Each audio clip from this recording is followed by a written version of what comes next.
नमस्कार मित्रांनो, कॉन्स्टेबल मंजू या मालिकेतील एका आजच्या भागात आपण बघितलं आहे की आज सत्या त्याच्या आईला भेटण्यासाठी गारुड्याच्या वेशामध्ये येतो आणि आल्यानंतर सर्वजण त्याला ओळखतच नाही, कोणीच त्याला ओळखत नाही. जयदीप सुद्धा त्याला घरातून काढून द्यायला लागतो.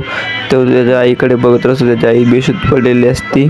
त्याच्याच घरात त्याला सर्वजण विचारतात, कोण आहे तू, कोण आहे तू, कोण गारुडे आले आपल्या घरात. जयदीप त्याला घरातून काढून द्यायला लागतो. सर्वजण विचारतात, कोण आहे तू.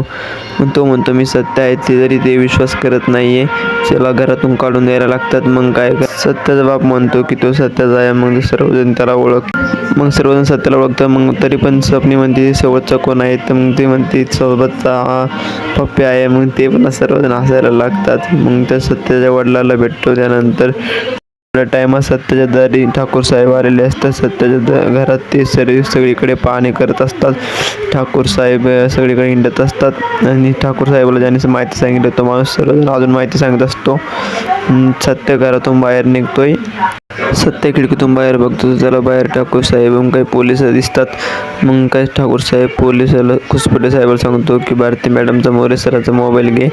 मग इकडे बाहेर मंजू बसलेली असते. मंजूला ठाकूर साहेब म्हणतो, मला आतमध्ये जाऊ दे. मंजू म्हणते, मी नाही जाणार. मंजू ठाकूर साहेबासोबत भांडण करत, तरी मंजू काही ठाकूर साहेब जाऊ देत नाही. तरी पण शेवटी ठाकूर साहेब आतमध्ये जातोच.